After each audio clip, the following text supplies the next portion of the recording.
தனுசு ராசியில் பிறந்தவங்களுக்கு இந்த வாரம் உங்களுடைய ப்ரொஃபஷனை பொறுத்த வரைக்கும் ரொம்ப கவனம். நீங்கள் சும்மா இருக்கிறதுக்கான வாய்ப்புகள் இல்லை. ஏதாவது ஒரு ஜாப், ஒரு வேலை, ஒரு சர்வீஸ் உங்களுக்கு இருக்கும்.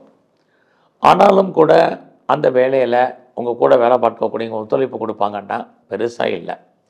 சரி, கூட வேலை பார்க்குறவங்க தான் இல்லை, நமக்கு மேலே இருக்கக்கூடிய சுப்பீரியர் அவங்களும் பெரிய லெவலில் நம்முடைய நெட்வொர்க்குள்ளே வர்றதுக்கான வாய்ப்பு இந்த வாரம் குறைவு. ஸோ அதனால் நீங்கள் எந்த சர்வீஸில் இருந்தாலும் வேலையை தக்க வைக்கிறதுக்கும் சரி, எல்லாவற்றுக்கும் சரி பொறுமையாக இந்த வாரம் இருங்க. தேவையில்லாத மனக்குழப்பங்கள் வேண்டாம். நீங்கள் என்ன பர்பஸ்க்காக ட்ராவல் பண்ணுறீங்களோ அந்த காரியங்கள் அத்தனையும் உங்களுக்கு இந்த வாரம் நடக்கும். ஆரம்பத்தில் தடை இருக்குது, இறுதி வெற்றி உங்களுக்கு தான். இந்த வாரத்தில் நீங்கள் ஏதாவது எக்ஸாமினேஷன் எழுதியிருந்தீங்கன்னா பாஸ் பண்ணுவீங்க.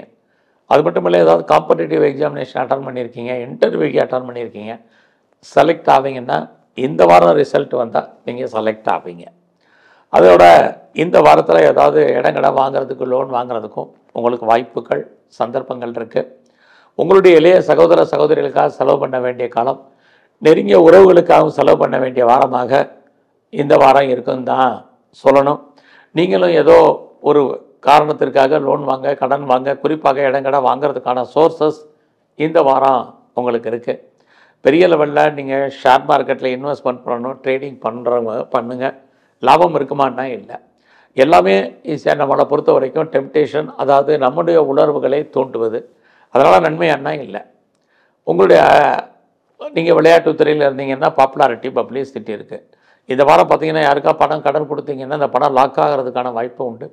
உங்களுடைய உழைப்பு மற்றவருக்கு லாபம், உங்களுக்கு பிரயோஜனம் இல்லை. ஸோ இந்த வாரத்தில் உங்களுடைய ப்ரொஃபஷனை பொறுத்த வரைக்கும் பரவாயில்ல. நீங்கள் எந்த சர்வீஸில் இருந்தாலுமே உங்களை பொறுத்த வரைக்கும் நல்ல ஒரு முன்னேற்றம் இருக்குது. குறிப்பாக ஏதாவது காம்படிட்டிவ் எக்ஸாமினேஷன் இருந்தீங்கனாலும் நார்மலாக பாஸ் பண்ணுறதுக்கான சந்தர்ப்ப சூழ்நிலைகள் உங்களுக்கு இருக்குன்னு தான் சொல்லணும். சொந்த பிஸ்னஸை பொறுத்த வரைக்கும் சுமார், ஒருவேளை நீங்கள் பார்ட்னர்ஷிப்போடு பிஸ்னஸ் பண்ணிங்கன்னா பார்ட்னர் லாபம் அடைவேன். யாரெல்லாம் செகண்ட் மேரேஜுக்கு ட்ரை பண்ணுறீங்களா, ட்ரை பண்ணுங்கள். ஃபஸ்ட்டு மேரேஜுமே உங்களுக்கு நல்லா இருக்குன்னு தான் சொல்லணும். இந்த வாரத்தில் நீங்கள் முருகனையும் பிரம்மாவையும் தரிசனம் பண்ணுங்கள்.